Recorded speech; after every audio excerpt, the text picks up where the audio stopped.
Microsoft store पर click करते ही कुछ भी नहीं हो रहा। अगर आप भी इस समस्या से परेशान हैं तो यह वीडियो आप आखिर तक जरूर देखें, क्योंकि मैं आपको एक एक कर कर सभी असरदार तरीके दिखाने वाला हूं जिससे माइक्रोसॉफ्ट स्टोर की यह समस्या ठीक हो सकती है।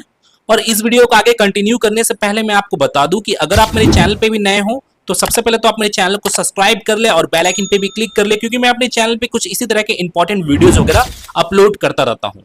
सबसे पहला मेथड, आपको अपने स्टार्ट मेनू में जाना है और आपको यहाँ पे टाइप करना है CMD माने कमांड प्रॉम्प्ट, और आपको यहाँ पे अपने कमांड प्रॉम्प्ट को रन एज एडमिनिस्ट्रेटर की हेल्प से ओपन कर लेना है।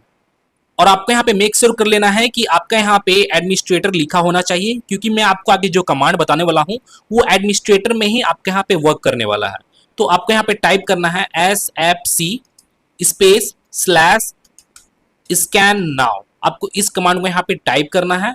और मैं आपको बता दूं कि इस कमांड को यूज करने से पहले अगर आप यहाँ पे चेक कर लीजिएगा कि आपके यहाँ पे इंटरनेट कनेक्शन कनेक्ट है कि नहीं, क्योंकि यहाँ पे इंटरनेट कनेक्शन कनेक्ट हो रहेगा तभी जाकर ये कमांड आपके यहाँ पे वर्क करेगा। तो आपको यहाँ पे एंटर प्रेस करना है। अब आप यहाँ पे देखोगे यहाँ पे आपका सिस्टम स्कैनिंग हो रहा है, वेरिफिकेशन हो रहा है, परसेंटेज वाइज वेरिफिकेशन हो रहा है, और यहाँ पे 2% यहाँ पे कंप्लीट हुआ है। अब मैं आपको यहाँ पे बताता हूँ कि ये कमांड वर्क क्या करता है। ये कमांड आपके सिस्टम में किसी भी तरह का कोई भी प्रॉब्लम होता है या किसी भी तरह का कोई भी एरर होता है तो उसे फिक्स करता है, उसे सॉल्व करता है, उस एरर को सॉल्व करता है, या कोई भी प्रॉब्लम रहता है तो उसके फाइल को यहाँ पे रिपेयर करता है। अगर बाय द वे कोई फाइल आपके यहाँ पे मिसिंग भी रहता है तो आपका यहाँ पे वो इंटरनेट से वो फाइल को यहाँ पे डाउनलोड कर उसे रिपेयर भी करता है। तो इस कमांड की हेल्प से यहाँ पे यही होता है। हो सकता है आपका माइक्रोसॉफ्ट स्टोर जो है किसी एरर या किसी प्रॉब्लम के कारण आपका यहाँ पे ओपन नहीं हो रहा होगा, तो यहाँ पे आप इस कमांड को यहाँ पे टाइप करोगे तो वो प्रॉब्लम आपके यहाँ पे रिपेयर हो जाएगा। तो यहाँ पे अभी फिलहाल तो 4% यहाँ पे वेरिफिकेशन यहाँ पे कंप्लीट हुआ है, यहाँ पे वेरिफिकेशन स्कैनिंग हो रहा है, और ये वेरिफिकेशन होने के दौरान ही आपके यहाँ पे रिपेयर भी होगा। और ये जो वेरिफिकेशन ये आपका 100% तक यहाँ पे वेरिफिकेशन होगा। तो आपको यहाँ पे जरा पेशेंस रखना है और कुछ मिनट तक आपको यहाँ पे वेट करना है, और आपका ये 100% हो जाने के बाद फिर आपको अपने कमांड प्रॉम्प्ट को क्लोज करना है। क्लोज करने के बाद आपको एक बार अपने सिस्टम को रीस्टार्ट कर लेना है, और रीस्टार्ट होने के बाद फिर आपको यहाँ पे चेक करना है कि आपका जो माइक्रोसॉफ्ट स्टोर है वो आपका यहाँ पे ओपन हो रहा है कि नहीं हो रहा है। आपको यहाँ पे प्रॉपर तरीके से चेक करना है। अगर बाय द वे तब भी आपके यहाँ पे माइक्रोसॉफ्ट स्टोर ओपन नहीं होता है, अब मैं आपको यहाँ पे सेकेंड मैथड बताता हूँ। आपको अपने विंडोज के सर्च बार में आपको यहाँ पे टाइप करना है सर्विसेज, और आपको यहाँ पे इस ऑप्शन को, सर्विसेज वाले इस ऑप्शन को ओपन करना है। इसे डाउनवर्ड की ओर स्क्रॉल डाउन करना है। अब आपको यहाँ पे विंडोज अपडेट के रिलेटेड आपको यहाँ पे ऑप्शन आपको यहाँ पे शो होगा, तो आपको इसके ऊपर राइट क्लिक कर कर आपको इसके प्रॉपर्टीज में चले जाना है। प्रॉपर्टीज में आने के बाद अब आपको यहाँ पे चेक करना है कि आपके यहाँ पे स्टार्टअप टाइप में यहाँ पे क्या है। जैसे यहाँ पे मैनुअल रहता है या डिसेबल्ड रहता है तो आपको यहाँ पे इसे ऑटोमेटिक में सेट करना है। और सर्विस स्टेटस में आपको यहाँ पे चेक करना है कि यहाँ पे स्टार्ट रहता है कि स्टॉप रहता है, तो आपको यहाँ पे इसे स्टार्ट कर लेना है। अगर बाय द वे आपके यहाँ पे स्टॉप रहता है तो इसे आपको स्टार्ट करना है, क्योंकि होता क्या है ना कि विंडोज अपडेट यहाँ पे स्टॉप रहने के कारण भी कभी कभार क्या होता है कि माइक्रोसॉफ्ट जो स्टोर है वो आपका ओपन नहीं होता है, या प्रॉपर तरीके से वर्क नहीं करता है, या किसी भी तरह का कोई भी एप्लीकेशन डाउनलोड नहीं होता है। तो आपको यहाँ पे विंडोज अपडेट को आपको यहाँ पे इनेबल कर लेना है। जैसे आप यहाँ पे देखोगे यहाँ पे रनिंग में मेरा यहाँ पे शो होने लगा है। अब आपको इसे क्लोज करना है और आपको माइक्रोसॉफ्ट स्टोर को ओपन कर कर चेक करना है कि यहाँ पे प्रॉपर तरीके से ओपन हो रहा है कि नहीं। अगर बाय द वे ओपन नहीं होता है, अब मैं आपको यहाँ पे थर्ड मेथड बताता हूँ कि थर्ड मेथड में आपको करना क्या है। आपको अपने विंडोज के सेटिंग्स को आपको यहाँ पे ओपन करना है। सिस्टम वाले ऑप्शन पे आपको चले जाना है, डाउनवर्ड की ओर स्क्रॉल डाउन करना है, सिस्टम कंपोनेंट्स वाले ऑप्शन पे चले जाना है। अब आपको यहाँ पे माइक्रोसॉफ्ट स्टोर का आपको यहाँ पे ऑप्शन शो होगा, तो आपको इसके राइट साइड में आना है और आपको यहाँ पे इस 3 डॉट वाले ऑप्शन पे आपको यहाँ पे क्लिक करना है और एडवांस ऑप्शंस पे चले जाना है। अब आपको इसे डाउनलोड की ओर स्क्रॉल डाउन करना है। अब आप यहाँ पे देखोगे आपको यहाँ पे 2 डिफरेंट ऑप्शंस आपको यहाँ पे शो होंगे, रिपेयर के रिलेटेड और रीसेट के रिलेटेड, जैसे आप यहाँ पे देख सकते हो।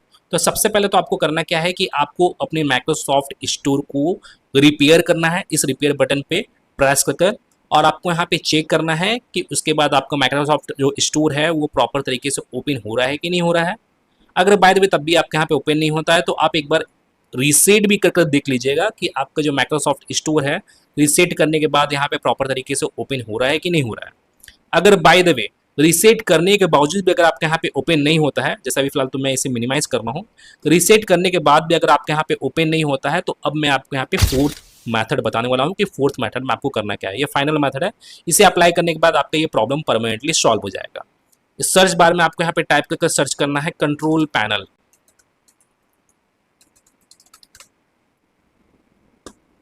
अब आपको यहाँ पे व्यू बाय कैटेगरी का यहाँ पे ऑप्शन सिलेक्टेड है, तो आपको इसे लार्ज आइकन्स करना है और आपको यहाँ पे रिकवरी वाले इस ऑप्शन पे क्लिक करना है। ओपन सिस्टम रिस्टोर वाले ऑप्शन पे चले जाना है। अब आपको यहाँ पे choose a different restore point का ऑप्शन शो होगा। अगर बाय द वे ये ऑप्शन शो नहीं होता है तो आपको यहाँ पे डायरेक्टली नेक्स्ट करना है। तो मेरे केस में यहाँ पे ये ऑप्शन शो हो रहा है choose a different restore point का, तो मैं इसे चूज करता हूँ, उसके बाद नेक्स्ट करता हूँ। अब आप यहाँ पे देखोगे क्या कि यहाँ पे आपको बहुत सारे डेट्स आपको यहाँ पे शो होंगे।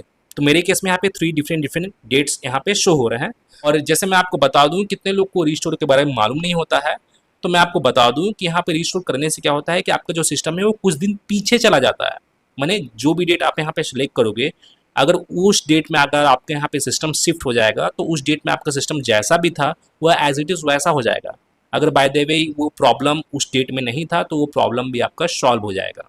तो रिस्टोर करने से यही होता है एक्चुअली, एक तरह का टाइम मशीन टाइप का आप समझ लो, मैंने बिल गेट्स का विंडोज़ का टाइम मशीन समझ लो, ठीक है।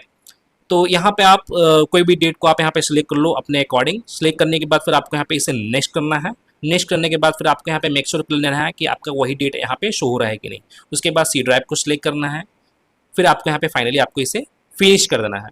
फिनिश करने के बाद जो आपका जो सिस्टम है वो आपका रीस्टोर होना स्टार्ट हो जाएगा। और जैसे मैं आपको बता दूं कि रीस्टोर होने में कितने लोग का 5 मिनट का भी टाइम लगता है, कितने लोग को 10 मिनट, कितने लोग को 30 मिनट का भी टाइम लग जाता है। तो आपको जरा पेशेंस रखना है और आपको अपने सिस्टम को रीस्टोर कर लेना है। इस फिनिश वाले बटन पे क्लिक करोगे तो यहाँ पे ऑटोमेटिकली रिस्टोर होना स्टार्ट हो जाएगा। और रिस्टोर होने के बाद आपका सिस्टम आपको कुछ मिनट बाद 30 मिनट बाद या 45 मिनट भी टाइम लग सकता है, आपको जरा पेशेंस रखना है। उसके बाद आपके यहाँ पे डेस्कटॉप आपको यहाँ पे प्रोवाइड हो जाएगा, जो पहले डेस्कटॉप जैसा था वैसा ही। तो आपको यहाँ पे प्रॉब्लम भी आपके यहाँ पे सॉल्व हो जाएगा। तो गाइज मैं फिर मिलता हूँ नेक्स्ट वीडियो में। Till then and bye bye. और एक बात और, सब्सक्राइब बटन पे 2-3 फैट लगा दीजिएगा जिससे सब्सक्राइब हो जाए और घंटी वंटी गिर जाए।